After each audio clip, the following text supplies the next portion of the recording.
Sometimes when I'm thinking about us, before we got lost and we parted, back to back we would carry on and we'd do anything for what we started. But this time we could break. I'm running dry, everything's the same. We'll try tonight. This time we're not safe and sound, not safe and sound. What if I'm no good for you? What if you're no good for me? Yeah. What if I'm no good for you? What if you're no good for me? Yeah. Sometimes when I'm reasoning about us, I know you got me, it's so effortless.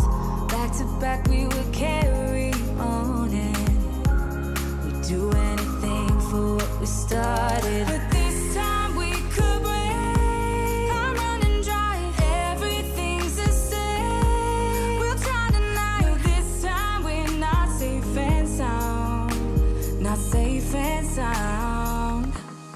What if I'm no good for you?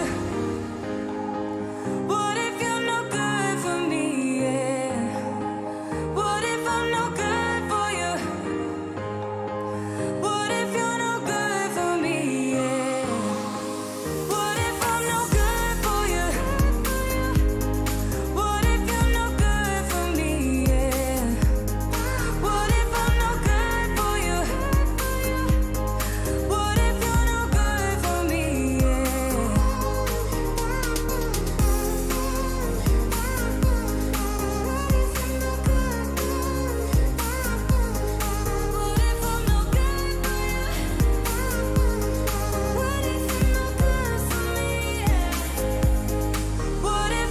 good for you? What if you're no good for me? Yeah. What if I'm no good for you? What if you're no good for me? Yeah. What if I'm no good for you? What if you're no good for me? Yeah. What if I'm no good for you?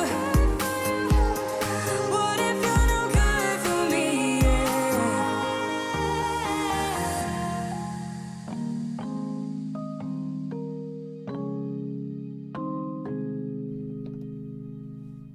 We're back. We're back. It's the news. What did I miss, Blunty? Oh, nothing much. Nothing much. Nothing much. You know, sometimes we don't have a lot of news, but tonight is not one of those nights, and that's not just because I was gone for a week. It was a really busy week, and a lot of things happened. That's true. A lot of things happened. Firmware versions, confusion, all kinds of stuff happened. So. Oh, thank goodness. Thank goodness I wasn't gone for 2 weeks, or like what would happen if we weren't here to bring you guys the news? How would you know what was happening in the world of FPV? I don't know. You probably watched somebody else's content. It's good to be back with you guys. It is actually, when I hit play on that music, I was like, oh yeah, oh, I'm back. This is it. It actually, I don't know. It was a good feeling. It's a good feeling to be back here. I think we should get right into it, though. I mean, we could just sit here and shoot the shit, but I think we should get right into it because we have an extremely busy show today. We do. And we're going to start with public service announcements. We have just one. We do. Things that only affect a few people, perhaps, but when they do affect them, it's a big deal, and so we put them right up front. This one might affect quite a few people. I think at this point, SPI, Express LRS, has proliferated quite a bit out into the hobby. So if you're using Express LRS SPI, be warned that there is a bug. And if you're using 432, you will not, it won't work basically. It won't bind in many cases. Wow.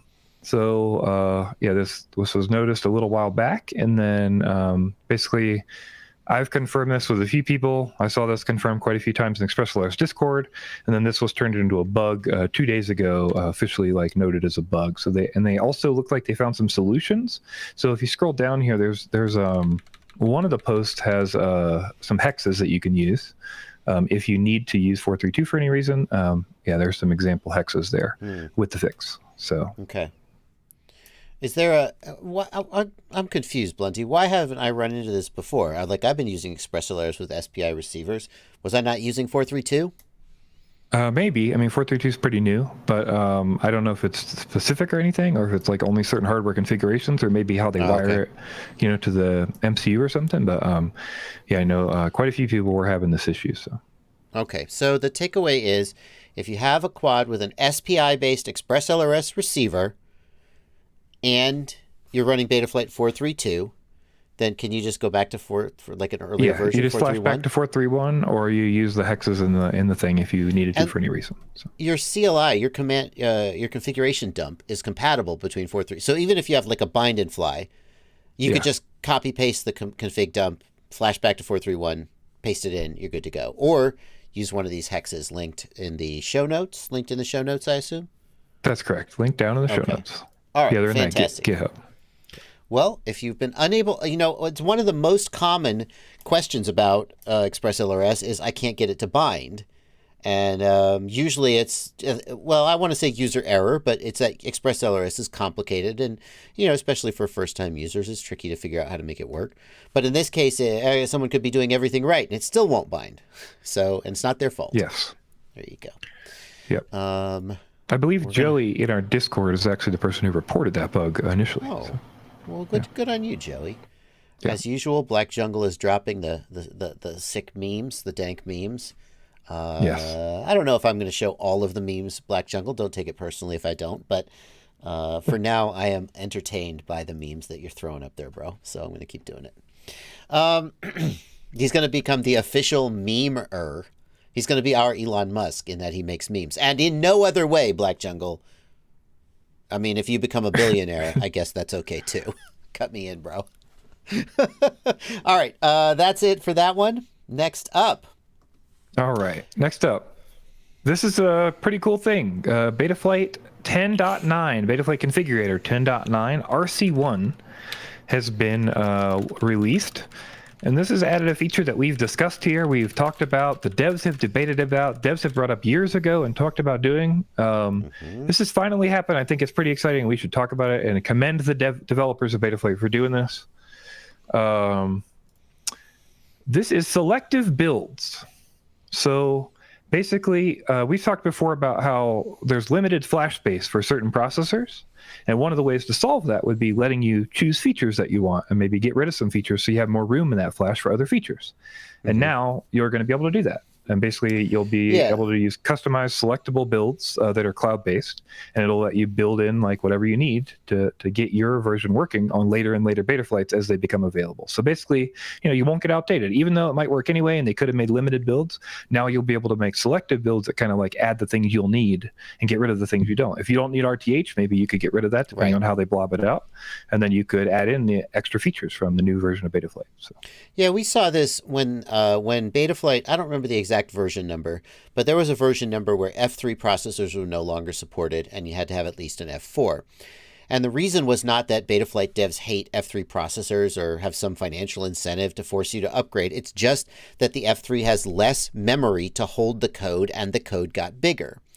And guys like Mark Spatz made what he called the performance builds of Betaflight, where he cut out, all you have to do is remove parts of the code. Like you said, Blunty, maybe you don't need GPS. So you take GPS out and suddenly there's enough room to fit on the F3 and then it can run.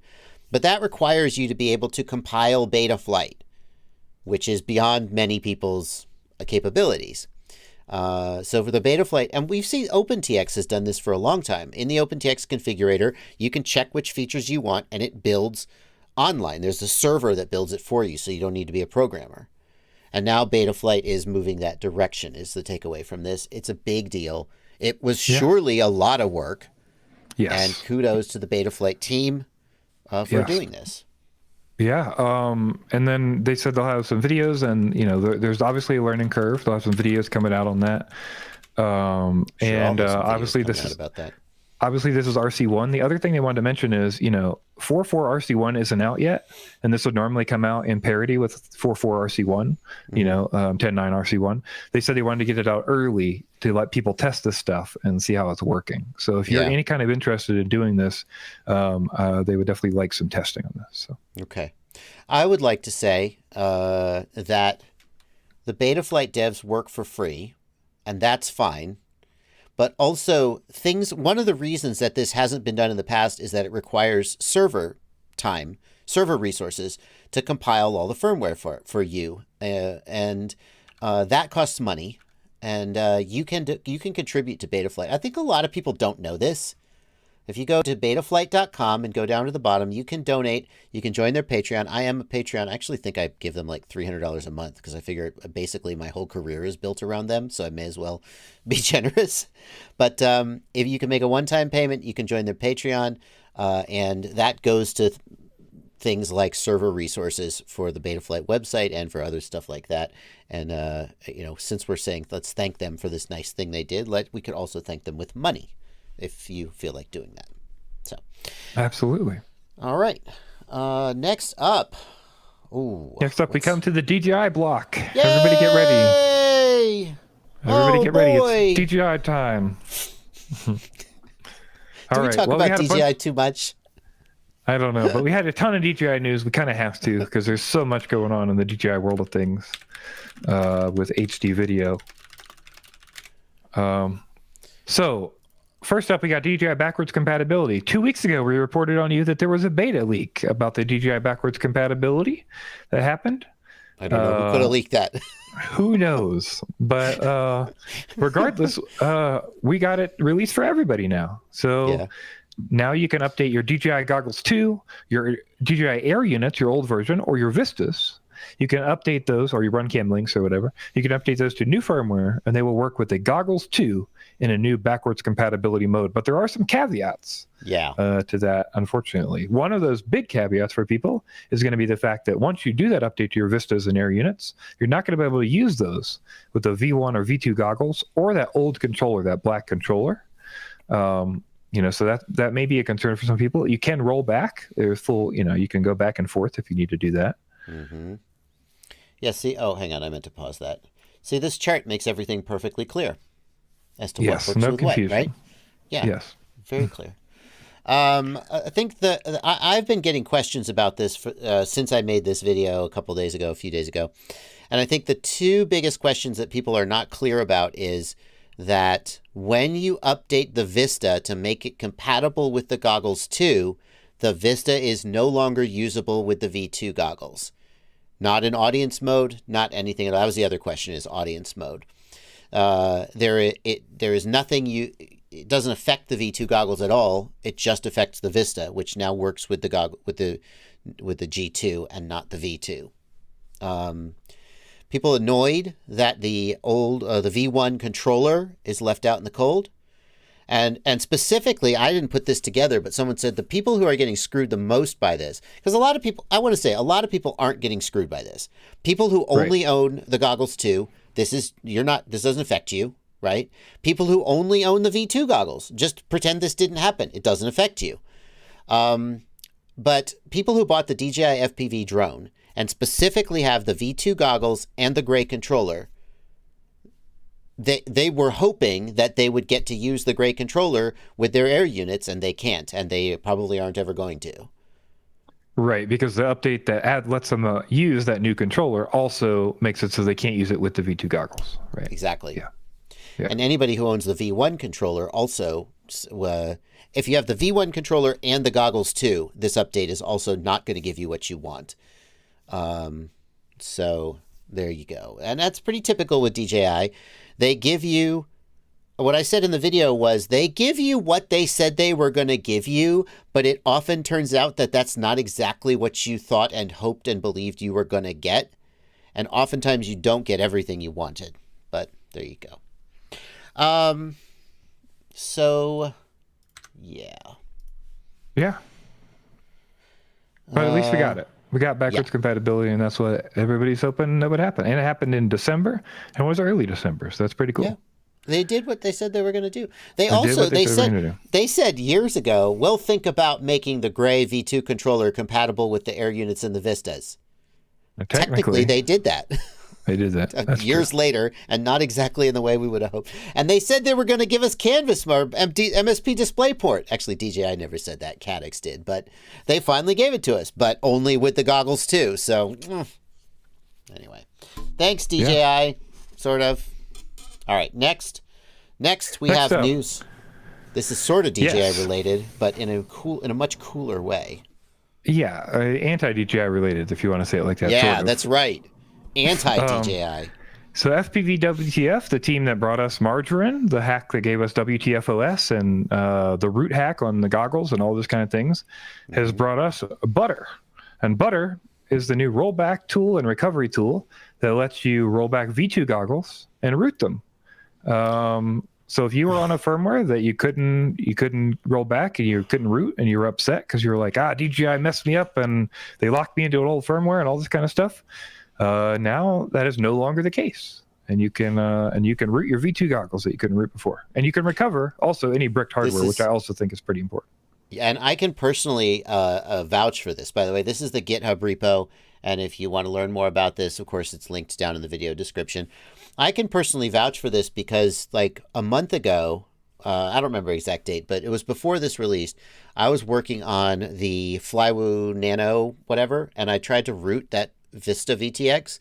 And for some, my battery died in the middle of the root. And for some reason, it bricked the Vista. Like literally, it would not connect to USB. The light wouldn't come on. It was hard bricked. And Junis said, I can't really... This wasn't a direct quote. I don't want to misrepresent him, but he was like, there's like one little 10 millisecond window. And I guess if you lost power during that window, it would brick them. He kind of wasn't sure how I bricked it, but I did. And he got on the computer. And if I hadn't had him, it would be a dead Vista and I would just be screwed. But he said, look, we're working. This isn't public yet, but I'll do it for you. And he got on my computer remotely and he unbricked it. And I was like, this is so cool. I can't imagine how many people are going to be saved from brick. I mean, not many people brick their hardware, but if you do brick it, it's so nice to be able to recover it. And it's so cool that a whole bunch of people who have older firmware and are locked out from being able to root now can roll back and root. It's a big deal. Yeah, absolutely. Yeah. Yeah, it's huge stuff. Everybody's been waiting on this, asking for this for a long time, and they've been working in the background. And yeah, now that everything started to settle down a little bit from all the new firmware releases, they got this fix out. So we can't thank them enough over there. And one thing we'll let you know as well over there is, they do have a donation over there, Open Collective, that goes into a big pot, and they can spend on basically, I think a lot of it goes to hardware for them to like buy stuff to root and work on. Yeah. And if they brick stuff, they can replace hardware. So it's definitely a good thing to dump in there if you're using their stuff. And I want to we're going to just check back in with the memes here. I'm not 100% sure I get this meme, and I have watched Top Gear. Well, anyway, I'm sure it's quality. He's saying people are upset about reflashing DJI firmware, but reflashing ExpressLRS. Oh, I see. Yeah. They're all mad about having to flash DJI firmware, but ExpressLRS, they just love it. That's interesting. We'll also throw this one out there. We're deep in the meme barrel. I consider myself moderately adept with memes. Not like I'm not super meme lord. I seldom see a meme that I completely don't get. Well, yeah, I'm just too lazy to make them. Like, even though it's not that hard, you just go to the website, you find the picture, you click the thing, but it's more work than I want to do. I don't make many memes. You have to be really versed in the meme language. I think I am enough, but I just don't want to do the work, Like, okay. When I have that, when you have the AR in your glasses and it's hooked up to your brain and you can just like, do it in the corner of your eye while you're doing other stuff. Yeah. That'll make memes. Yeah. Well, you have to, it's like any language. I really do think memes in a lot of ways, I would argue that they are, in some ways, they're like the hieroglyphics of our time. There is a language of memes with all kinds of connotations and implications, and sometimes memes even shift what their interpretation is. And if you're not, like any language, if you're not constantly consuming it and participating in it, then the slang kind of gets away with you. And that's more true on the internet than anywhere. What's the first meme you remember? Do you know? Well, I mean, like if you Mine go was- back... I was on 4chan in high school. Okay. So my first memes I remember were the "Oh really owl." I'm pretty sure that was the first meme I ever saw was the "Oh really owl." Like, you know, the "Oh really" and "Yeah really." I mean, if you go back to lolcats, were those memes? I mean, do you yeah, but I remember feel like lolcats? that was, I feel like Longcat and all that stuff was around that same time, right? Yeah, I mean, I don't know. I mean, like, Yeah. have Lolcats to is probably pretty early.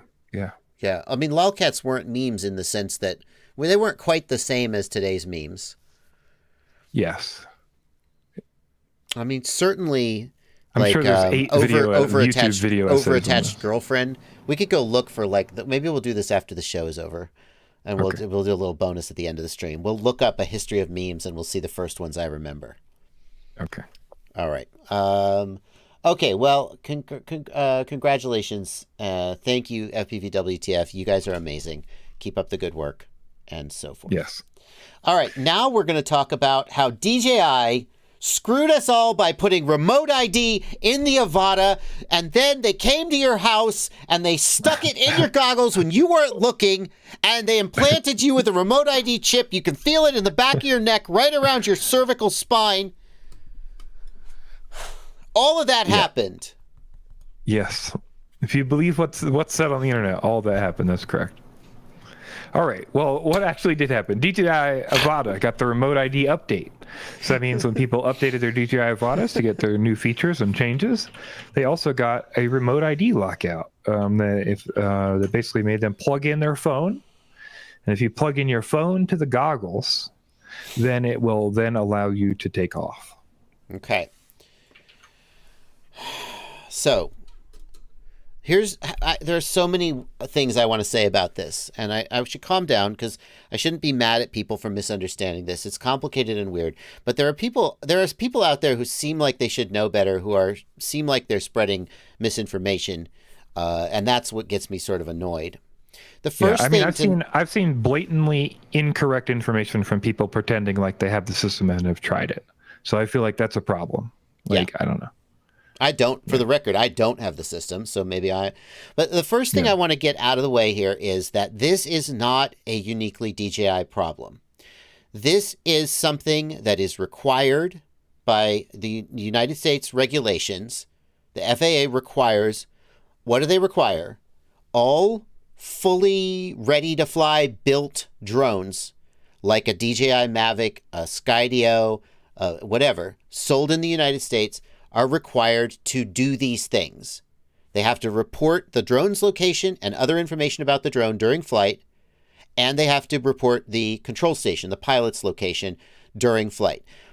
DJI is simply complying with U.S., I want to say law, but it's a regulation, not a law, a distinction without a difference maybe. And so as much as you might want to hate DJI for doing this, they really had no choice. Hate them for some other reason. And every other manufacturer of complete ready-to-fly drones that sells them in the United States will do this. They just happen to be the first and most visible.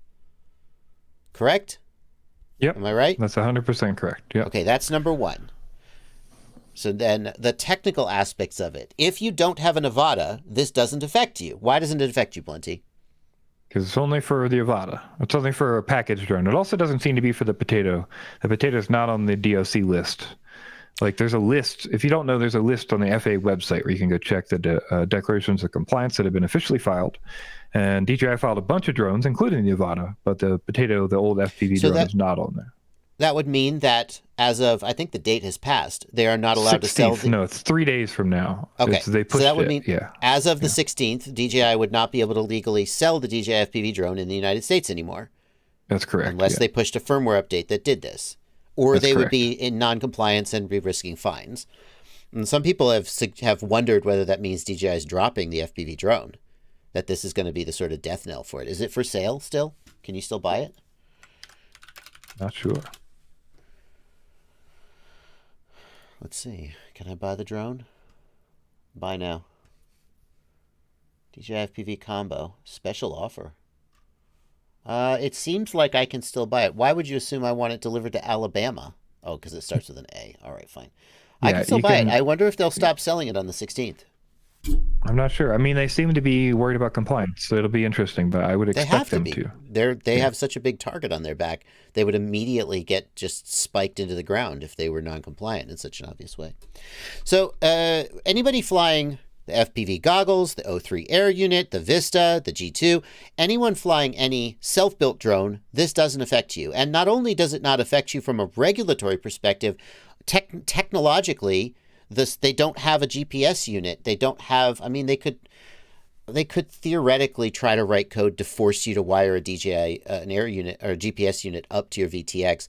Like anything's possible, but there's no reason why they would do that. It would just be bad for them. If the thing is, if DJI wasn't forced by law to comply with this, they wouldn't do it. It's costing them money. It's hurting their customers. DJI wants to be the one to hurt their customers, not the FAA. In the release notes we showed, it says added support for remote ID requirements in the United States. They're not doing it for fun. They're doing it because they got to do it. So it is unfortunate, but it is just the first in a long line of this we will see from everyone. So also, people have told me that if you two things about it that stand out: if you start flying and then unplug your phone, it gives you a warning, but it doesn't stop flying. Somebody was saying that it fell out of the air if you lost your phone connection, and we think that maybe he just fail-safed or something. I don't know. Yeah. But so you could take off, keep flying, and then unplug your phone and not broadcast your location.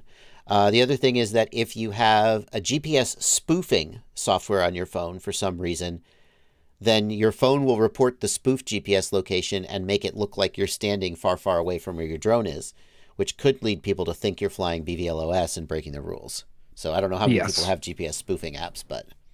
Yes. Yeah, pretty much.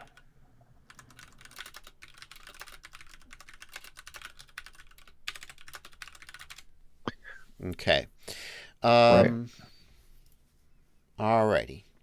Well, for people are annoyed that we spent the first half of the news on DJI stuff. Unfortunately, we've got one more DJI story, but we do. There you go.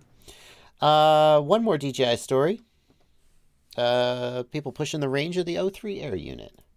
Yeah, so we talked before about Wesley Vardy pushing it to 20 kilometers, and we had heard from him, I believe, in the comments, or someone else in the comments had mentioned that they were seeing around 23.4 as a max. And we got sent this video by I believe, a Russian YouTuber. I'm not sure exactly the place, but he also did some testing and got to some different range testing here. But yeah, basically, he just confirmed that distance for us. So on his third and fourth flight, his max was both 23.4 kilometers. I always like to try to find the max. Is it going up or is it going down? 13, media offline. Okay. 13. I can't read Russian. Okay, well, I'm not, he's coming home now. Damn, I missed it. Well, anyway, I don't want to pick through this whole video looking for it. It's just going to be clouds anyway. But it definitely confirms that the 13-kilometer limit is busted. Yeah, and there's a new limit, and it's 23.4 kilometers. That's, yeah. Is that a range limit, a signal strength limit, what I'm saying. Or is that a hard limit? That's what I'm saying. That's what the story is today. It is a confirmed hard limit because both Wesley Vardy saw 23.4. This guy saw 23.4 twice. Oh, I missed that. That's way more interesting. That's what I'm trying to say here. Is 23.4 is the new hard limit of the O3 system. So Walksnail still the Walksnail HC0, I can't remember who went further. Walksnail still beating DJI for sure for long range. Okay. Well, let's talk some more about Walksnail then. Let's stop talking about DJI. People can by the way, can I just say, I know some of you are annoyed about us talking about DJI, but my analytics say people don't mind that I'm talking about DJI because that line just keeps going up. So yep. We're going to move on, though. Unfortunately, if you don't like it, you're in the minority. So yeah. All right. Walksnail. sold 4,000 VRXs. According to them. I don't know why they would lie. Yeah. 4,000 VRXs. Before we talked, I think it was like 1,500 in the first month, and they carried the sales pretty well because they sold 4,000 plus over the rest of that month, over the first week rather, and over the rest of that month they sold 4,000. So that is pretty good. 4,000 total VRXs. We weren't sure like what the user base looked like or how many people were around or anything like that, and 4,000 is a lot, I would say. That's $800,000 at $200 a pop. Yeah, that's like almost $1 million. Now, there's another piece of this news that isn't in the headline, but people were pinging me like 2 days ago going, hey, when's your Walksnail VRX review going to drop? And I was like, I don't have it. They haven't sent it to me. And in fact, I don't know if I'm supposed to share this, but my Walksnail rep was like, oh, there's been a small delay. We'll let you know when we ship it. So for those of you who thought us reviewers had it and were holding it and waiting to drop the reviews, I don't have it. Maybe I don't think anybody has it. And it sounds like they're shipping it to customers at the same time as they're shipping it to reviewers, which does kind of make me wonder how much testing they've done. Like, have they got pre-production units that they sent to testers, or did they just run a production line? Yeah, I mean, clearly they have to have pre-production units. We would at least hope so. Though we have not seen any. There's been no video leaks. There's been no picture leaks or anything like that. So I guess we could also assume from that might not have happened. I don't know. I certainly think that the release of the goggles shows that they would never release a half-baked, untested, unfinished product to their customers in large numbers. But if they do that this time, 4,000 orders, this is a big swing. They're either going to get a lot of people who love them, or they're going to piss off a lot of people, depending on how this goes. Yeah, they've also been good about supporting that after the fact, like we talked about a lot. They've done a lot of work on the firmware after the fact and made a lot of improvements. So, yeah, hopefully they will follow through. And I guess we'll find out because there's going to be a lot of reports coming out of the group. And it won't be all, like creator reports. So yeah. People are pointing out that the website says December 15th. It does now. I don't know the exact date. Somebody literally argued with me. He was like, they released it. And I was like, well, I don't think they did. And he's like, well, they said they were releasing it. I think it was the 10th, but I'm not sure. They've pushed it back. And hopefully they will ship on time. Anytime there's delays, you're like, oh, what does this mean? Is it something serious that's going to cause more delays? Or is it mean that they're going to ship it, it's going to have a problem, but they're going to try to rush to make their ship date? I don't know. Guess we'll I'll find let out. you know as soon as I do. All right. Okay, Black Jungle, you got this one. This one's going to get through.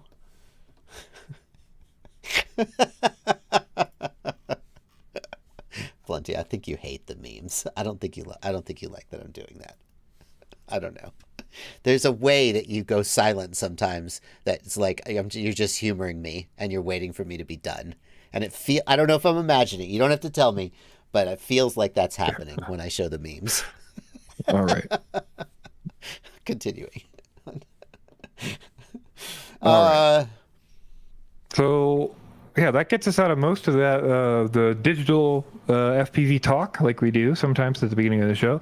Next up, we got DRL recap. If you've been following DRL, then you might know that things have been kind of shaken up a little bit in the DRL stream. We are going to spoil the current results of DRL for you because we want to talk about where the season is. We want to let you know what the results are currently. So okay, so if you don't want to be spoiled about DRL results, then you should cover up the screen and only look down in the lower whenever. There it is. Only look down there until that changes. Yeah, that's probably true. Yeah, that's correct. All right. So of course we've seen that level 1, Alex FPV. No, so we didn't see level 1 last time. That was the whole thing. Remember, because they showed us only level 2 and only the finals. We didn't. That's all we got last time. So yeah, we wanted to show you what happened in each race. So basically, that level 1 they showed the next week. We got Alex winning. Halo Walker came in second. Vanover third, right? And then we can go down. So the second level we saw was Halo Walker winning and Vanover getting second and MTK getting third. And that was our second real life race that they did. So that's a third and a second for Vanover, a second and a first for Halo Walker. Wow, level 2, Alex didn't even make the board. Yeah, no, that's something we're going to see is Alex is doing great and then not showing up, which is kind of interesting. We can kind of discuss that a little bit. He's a home run hitter. He either hits a home run or strikes out kind of a thing. Yeah, so level 3 is our first sim level, and we got Alex winning level 3 as well. MCK coming in second, so showing a strong showing. Palelos in third, and that brings our... Wait, is that Minchan's first? Oh no, Minchan was fourth in level 1. That's still okay. And third in level 2, yeah. So, and then level 4, we got Maverick coming up, showing up, and not only showing up in qualifying, which he wasn't doing before, into the end about taking first. MCK in second and Polos in third. I think this shows a lot also how the sim can really change things, right? Because we're, these are sim heats. Yeah. And then last up, we got our current level, level 5, and this was our last level, which is Alex winning again. MCK coming in second again, and Amari coming in third.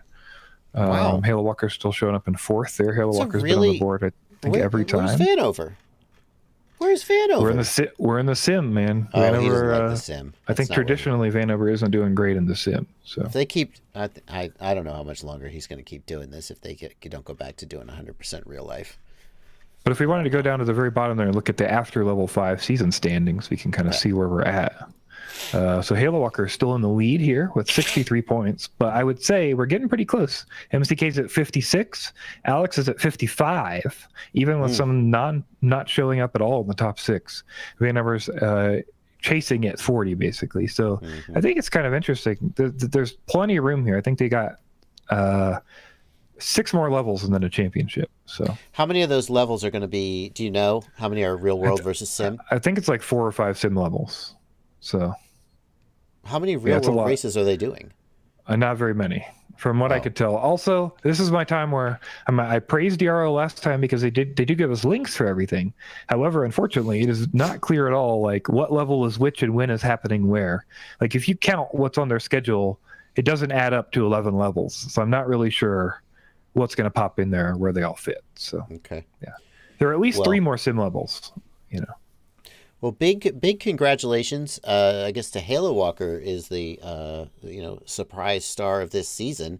Shouldn't be a surprise, especially if there's a lot of levels in the sim. I know he's really exceptional in the sim. I know Alex has also done a lot of sim grinding, and I think those sim seasons really give him a chance to shine. And Minchan coming in second place in his first season with a mixture of both sim and real world wins. And of course, congratulations to all the other guys as well. But poor Seba FPV with 1 point. That's got to be somebody down there. They're still 12th in the DRL. So yeah. They still still made the cut. Yeah, it's the DRL. You know what they call the guy who graduated last in his class? Doctor. They call it Doctor. Exactly. There you go. Yeah. Seba FPV. Dr. Seba. Okay. So is DRL a sport, an e-sport, or not a sport at all? At this point, I think NASCAR, they've been doing esports too. So I'm pretty sure this is like how sports go now. Because the post-COVID world, esports and sports are becoming one and the same, I think.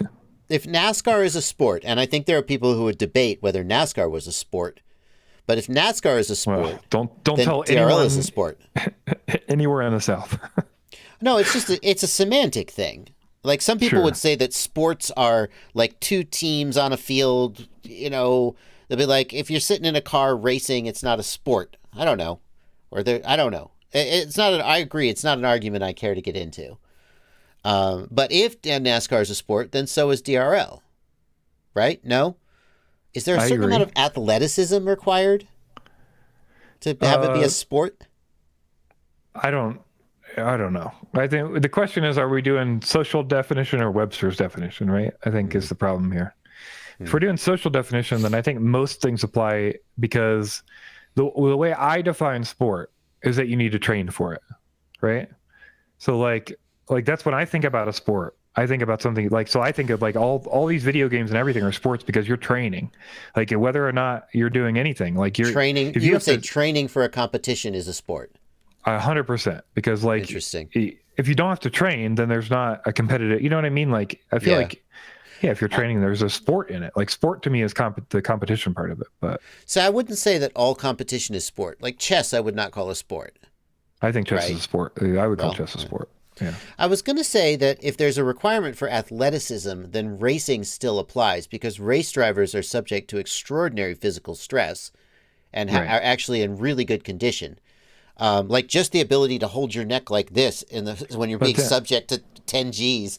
But then we get to play the semantics game and like how much athleticism matters, well, right? I was going to go a different direction. Like people archery is in the Olympics. How much athleticism is involved with archery or target shooting? That's what I mean. It's like you have to have some athleticism, right? But yeah, it's a question of how much is a valid amount for a sport. Yeah. It's like that's why I don't think that definition works for me. So. All right. Well, it's at least an e-sport. Maybe it's a sport. That's true. Okay. Motorsports. There you go. The fact that the term motorsports exists implies that racing is a sport. We could call it rotor sports. Oh, I'm sure I'm not the first person to think of that. Next up, Blunty. We've got a story about a guy. Oh, sorry. You go. Go for it. That's. We have a story about a guy who got fined by the government. Okay, now that's true. He did. So we've talked before about you having to have your trust certification and your registration, and is that important or not? And what does enforcement look like, or anything like that? Well, we found the first person, I believe, who has ever been fined in any way, or basically in trouble in any way, for not having their trust certification, is a man in Columbus, Ohio. But it's not like we would have expected it to happen. What actually happened is that he violated an Ohio law. The FAA was not involved in this law. And there's an Ohio law that I've linked. Is that second link if you want to pull it up there. I pulled up the code, the Ohio code, so you could get a good idea here. The problem is the FAA defines drones as aircraft. So what has happened is Ohio has used a blanket rule for aircraft registration. That means that because UAS is an aircraft, they can fine you or actually put you in jail, in this case, for 90 days if they want, for not having registration for your aircraft. And that includes UAS because they are an aircraft. So it's kind of rough because you would think this law was written to protect aircraft because you would think an aircraft is important to have registrations for. Yeah, but when you think about a drone, it feels like it is not in the same class. However, they're using a blanket law to apply because aircraft applies. So basically, this guy is either going to get a $500 fine, 90 days in jail, or both, which is a very weird way, I would say, to set up your fine structure, right? It's like $500 or 90 days in jail. It's kind of like weird. I mean, but I think a lot of people would take the $500. You could probably make $500 in 90 days. He does not get a choice. So I'll say the judge gets a choice. Yeah. So the judge will be deciding, I believe, at the end of the month here, what happens to him. It sounds like it wasn't just that he didn't have his papers, but also he was flying the drone over the stadium during a football game. No, that's the whole thing here. So the whole thing here is there was no TFR. There was no confusion. There was no reason he was not allowed to fly there. So he was allowed to fly there. He was 100% allowed to fly there, and that's why he's in trouble for not having his trust certificate. Oh, I see. Exactly like we said. It's going to be the thing they ding you for when they don't have anything else to ding you for. Now, here's what I'm going to say. I did a lot of research on this. This article, Aero News, claims that he was also in trouble for not having a 107. However, he would not have had to have a 107 in that situation because he's not in a TFR. He's not in all those kind of things. Well, and he probably was just doing a recreational flight. My guess is, because it's not on any of the paperwork I could find, it's not in the original arrest report or anything that I could find, my guess is he's actually in trouble for not having his 44809 registration and his trust registration. He got two violations, but they're not defined. So my guess is his drone was not registered he did not have his trust. I want to ask, but I think I'm going to figure it out. How can the state of Ohio fine you for not having your federal registration? It's not that he wasn't registered. It's that he couldn't produce the registration because he didn't have it. Correct. Because the Ohio code says to use an aircraft here, you must have a valid aviator's license. And they are basically saying that if you fail to exhibit that license, no matter how you fail to exhibit it, you're in trouble. Right. So they're saying, if you're driving a car on the streets of Ohio, you must have a valid driver's license of some kind and be able to produce it. Yes. And so they're not fining you for not having a license. They're fining you for being unable to produce it. Though I will say, in this case, I believe this also does include both not being able to exhibit it and not having it. They define it as no person shall operate an aircraft within this state unless such aircraft is licensed and registered by the United States. There you go. Yeah. Well, there you go. That is what, when the trust test came out, everybody, and I think including me, I'd have to go back and look at my video, but basically said, this is dumb. This is a hoop you have to jump through. It is trivial, and you should just go ahead and do it, because if you don't do it, they're going to use it when they're fishing for something to ding you for. Correct. The guy should have had his registration and his trust test, although that's a little bit of victim blaming. From what we can tell, from what the story reports and from the other stories report, and from the narrative that was given, it seems like the cops thought he was not allowed to be there because he was at the stadium, and that he ended up getting the two things that they could nail him with, which were the lack of his registration and trust, instead of him getting in trouble for like not having a 107 or being in a TFR or anything like that. This is exactly. It's so disheartening. He had every right to be there. He wasn't breaking the law, and then they were just like, fine, what can we get you for? And the more of these regulations that pop up, the more bullshit things there are that they can get you for. 100%. Yeah. And that sucks because like I want to say, he wasn't doing anything dangerous. He probably was allowed to fly there. Yeah. Well, it's unfortunate. If at all possible, register your drones and take the trust test. If only so when you get hassled, you can just be like, fine, here it is. Yes. Yeah. Can give the cops a reason to leave you alone. Yeah. All right. Yeah. Before we move on to the next story, I'd like to share another meme. Oh, that one got a chuckle out of you, Blunty. I like it. He's good, isn't he? All right. Next up. All right. Next up, we got another DJI story, but it's not for the FPV system, so we split it out a little bit. It's an action cam story, the DJI Action 2. Oh, okay. Are we allowed to talk? Dear chat, let us know if it's okay if we talk about DJI when it's not the goggles. All right. So the DJI Action 2, people have asked about gyro data from the DJI Action 2, and DJI has heard your pleas.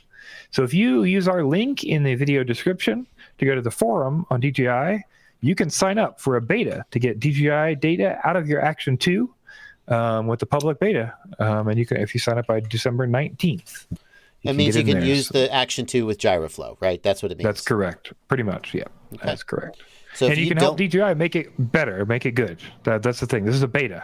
So like if you want it to be good when you get it, you might hop in now and then give them some feedback so they can fix it before they're done with it. Now. Yeah, but it might be very bad to start off with. I don't know. So basically, if you're not 100% happy with the Rocksteady output from the Action 2 and you want to use GyroFlow, GyroFlow also just has way more configuration and capabilities. This is the firmware you want. I would also suggest that this indicates this could possibly happen for the rest of their hardware, right? So like we have a camera, maybe we could get gyro data out of the camera on the O3 Air unit, right? Am I crazy, Blunty? I probably am, but when I pulled an O3 Air unit video file into GyroFlow, it detected the gyros data and it said it was a DJI Action. Maybe it does do that. Maybe it does do that. Okay. Doesn't the Action 2 already do this? I have no idea. Oh. I assume there's a reason they're running a beta. So what's different about it? Maybe it only works with GyroFlow or something? I don't know. I don't know. I feel like there's something we're missing here, but Joe, join that beta. Next up. We got some events we're going to talk about. Events coming up in the world. Real world live events where people can fly drones with each other. Right? Yes, we got 3 sets of events we're going to talk about, or an event and a couple sets of events. First up, we've got the Velocidrone TBS EU Spec Series. This is number 12, and this has been going on for a long time now, and we're letting you know that the 12th one is rolling up here. You can head over to the Simulators Discord that we've got linked in the video description to join that, or the Facebook group, the Velocidrone Facebook group. You can get in that Discord over there as well. They've got a series every Thursday at 18:15 UTC. You can get in and do some spec racing on Velocidrone, and you can possibly get a $50 TBS voucher giveaway, and there's a $1,300 prize pool for the series this year. So get some sim racing in. Velocidrone, arguably the best simulator for racing. Certainly, I think one of the most dedicated communities, maybe the largest community. I'm not sure about that. Especially if you restrict that to multi-GP style racing, Velocidrone high up there. So it's cool that they're doing this. That was not an in-person event, though. I missold that a little bit. That's still a good event. Next up, we've got some in-person events to let you know about. First, I've complained before to MultiGP directly about their dates and the fact that, because I've had complaints to me from users about not being able to schedule and get in time for events and do all these kind of things for MultiGP and that sort of thing. So, what I would say is a complete 180 to what we've seen previously. We have an entire season schedule for 2023. Including the finals? Including champs. It's all here. Oh, my God. So if you were worried, if you were trying to take days off, if you wanted to know when some stuff was happening, anything like that, you can know the entire schedule here. So, we'll just say again, the Collegiate Drone Racing Association has a race that they have. Mayhem, Ice Storm, International Open, the GQ sets, and champs are all laid out, all the dates and everything ahead of time. I'm super happy with it. This is awesome. I think that your whining has to have played a part in this. I don't know. But what I do know is they got the dates out, and that's what I'm happy about. So yeah, it's amazing. Thank you, MultiGP. This is going to make it really a lot easier for people to attend 100%. races, which is certainly 100%. what you theoretically want. Yeah. We got another. Oh, crap! I closed Discord. Next up, we got one more set of events we're going to let you know about, and that is the MLDR, Major League Drone Racing. Okay. Oh, that's actually happening? Yeah, well, it's not happening super soon, but we wanted to let you know because they do have tickets available for the first race. They have it all scheduled out, so we wanted to give you a heads up on that. The first race, if you scroll down there, will be on the 27th of May in Arizona, in Peoria Sports Complex, and that's a $15 ticket you can get to go there and see the Desert Hawks versus the Phoenix Falcons. And then they have some other stuff scheduled there too. So they've got an August one scheduled. Yeah, and they've got some more coming up. Yeah, I think that's where it's going to start, is a lot of the Midwest teams. So yeah. For those who don't know, MLDR is a new drone racing league that is being styled after, like sports leagues like the NFL and the NBA and so forth, where you've got regional teams that go against each other, as opposed to what DRL did, where they just basically have a roster of 12 pilots. And I don't know how they're doing this, because the money involved to build and support a team is not insubstantial, but apparently it's happening, and they're having races. A lot of people. Yeah, they got a lot of people signed up to these teams, and they've got them jerseys and pictures and all kinds of stuff. So yeah, it seems like it's they're going to push it for a while, which is pretty cool. Well, that's really cool. If you are in the area and are able to attend, we'd love to hear about it. Yeah, absolutely. All right. Is that the events? Yes. Before we go on to any more events, I'd just like to share another meme. Alrighty. And now we will go on to the next story. All right, and our last story for today, we've got one more. We got one last story here. We slipped into the end here. We wanted to let you know that I thought this was pretty cool in our events and racing and all that kind of stuff news, right? The DRL Street League, which we talked a little bit about, has a new Betaflight build that you can use to make your spec build basically perfect, is what they're saying. And I thought it was pretty neat. So typically we've seen them limit motor outputs, right? And you have to set a motor output limit in Betaflight, right? And they make you set it up because you're using spec hardware, so they want to make the software be as similar as possible. However, they've got a new solution. And that new solution is a download there that's on the page, open beta, but please use it at your discretion, only use for spec builds. But it limits your RPM in Betaflight instead of limiting the motor. Well, that's interesting because just limiting the motor output to whatever 75%. I mean, if the motors are not exactly the same kV, there can be variance in the amount of thrust that the motor makes. But by limiting the RPM, backspin or forward spin or whatever, you got limits and things that wouldn't be there. So now it's strictly an RPM that they're limiting against, and it is a set RPM limit. So basically, you get a spec quad, you flash this firmware, you paste your dump back in from your flight controller, and you're done. And then you don't have to tweak anything. You don't have any questions when you're going to fly. They just see you have the right build and you're good to go. It's pretty cool. That's exciting. Yeah. Yeah. The cheater in me would like to point out that, I mean, is this source publicly available? I'm not sure for this build if it is or not. I would imagine it has to. I think it has to be. I don't know how that works because they're distributing it. So I think it does have to be. But maybe they're not. I was going to say, because you could theoretically compile your own version with the RPM limit removed and then be suddenly faster than everyone. Yeah. But surely no one would do that. Surely no one would do that. That's really cool. If you guys aren't familiar with Street League, check out streetleague.io. It is a 7-inch spec class tailored after the style of racing in DRL, but accessible to mere mortals. So if that sounded fun to you, then check it out. Yeah. Is that our last story, Blunty? That's our last story. We made it through right on time, literally on time. We made it through. But we're not going to go just yet. In a minute, we're going to look at the history of memes, and we're going to try to think what was the first meme we remember. Before we do that, let's get our plugs out of the way. I'd like to plug your website, ItsBlunty.com. ItsBlunty.com is where you can sign up to get one-on-one help with Blunty. They'll get on the phone with you or Zoom call and help you solve your problems with your quad at a completely reasonable rate. You can also join his Patreon if you want to just be a general supporter of the work he does. I think most of your patrons are on my Discord server because you help a ton of people there. They should be your patrons, not mine. I don't mean that. But it's Blunty.com. And then we've also got your website, right? FPVknowitall.com, where you can go check out your FPV shopping list, the ultimate FPV shopping list, where you can find, whatever you need to find there. You could 5 inches or toothpicks or whatever you need. You can click a button there and you get a whole list of all the things you need for the build. Yeah, we just, somebody just popped up in my YouTube comments and was like, hey, I'm just getting back into the hobby after being gone. And I have this build list. And it was like, gear from 3 years ago. He was like, is this stuff still good? Should I buy this? And I was like, you need to go to my website.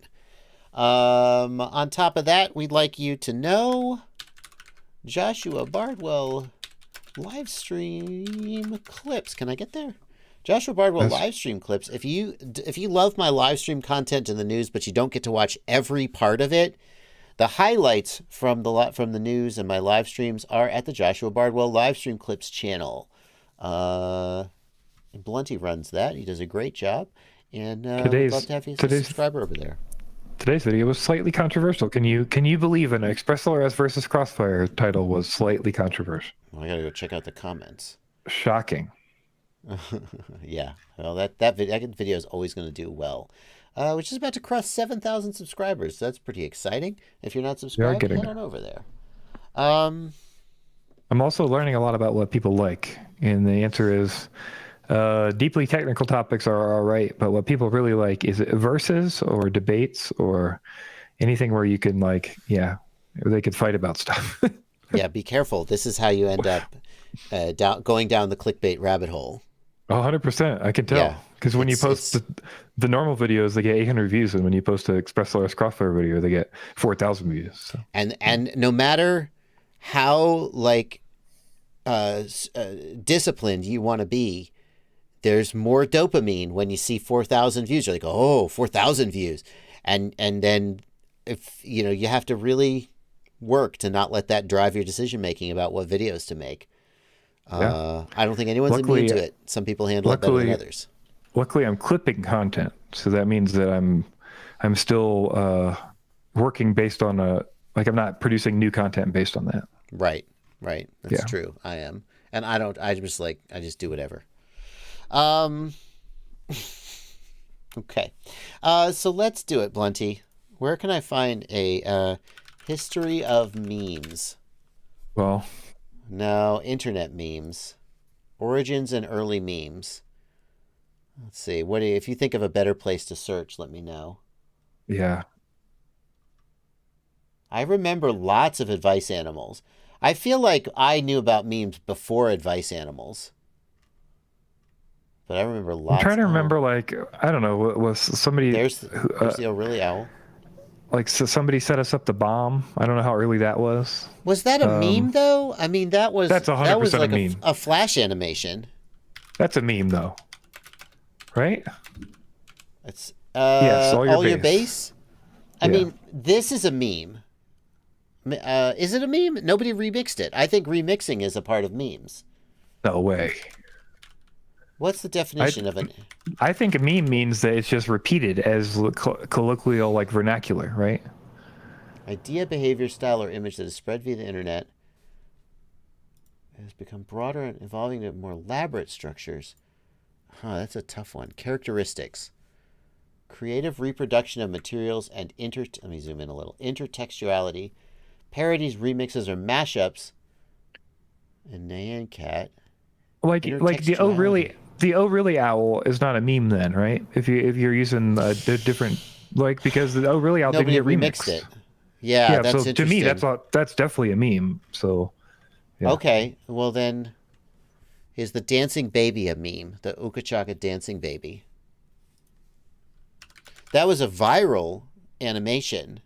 Yeah, I remember Hamster Dance. I remember when Hamster Dance came out. But that's not a meme. One of the things about memes that stands out is that they're used to facilitate communication. So the oh really owl you would use as a response. Somebody would say something and you'd be like, oh really, right?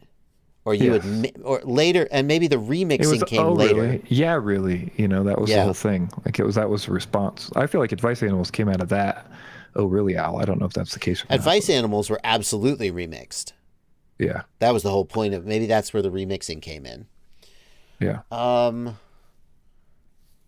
I'm sure I would love Hamster to find Dance was 98. I don't know. Hamster Dance is kind of memey. It's hard to know, right? Because everybody knows Hamster Dance was a whole website.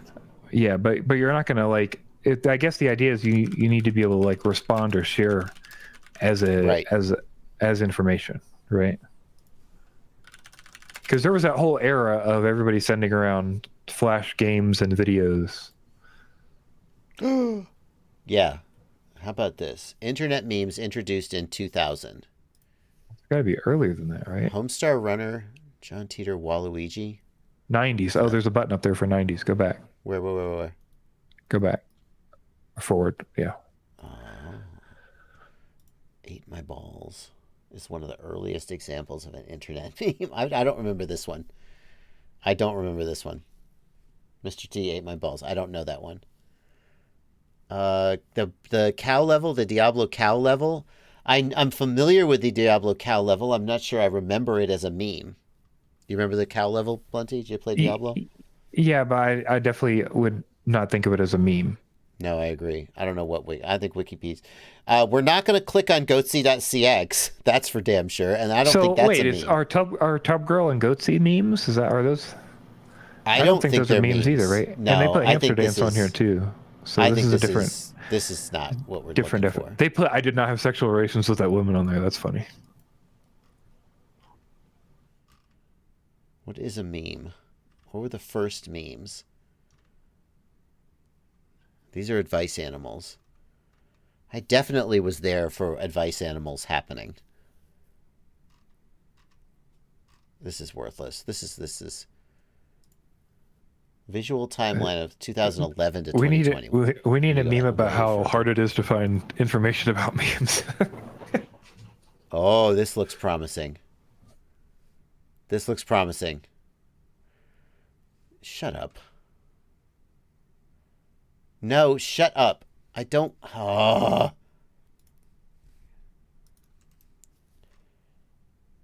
Come on, get me. Let me see the site. There is no allow. Oh, what about This the is- actual allow in parentheses? Is that what it... Nope. Okay. No, this is just an image. This site is dead. All This right. was going to be what I wanted to. Look, can you see? It's perfect. Can't you Come do the on. like open image or something? Okay, there you go.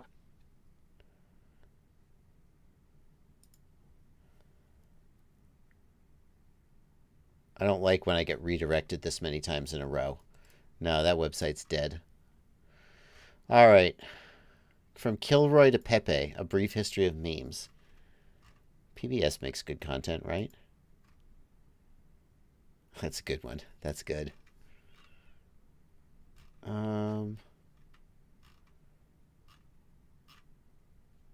I don't know. All right. Well, All right. like it wasn't as satisfying as I hoped it would be. No. I definitely. I'm pretty sure the remember- first one I remember was really. Like when we talked about that's when I still didn't know how to say it because we were only reading it on 4chan, the word meme on 4chan. So we would call it meme because that's how it's spelled. Right. I definitely remember advice animals when they happened. I mean, I definitely remember lolcats and Ken has cheeseburger. I would say that's. I mean, Yeah. I've been on the internet since like since at least I got my the first mid- computer the in mid-90s. 96.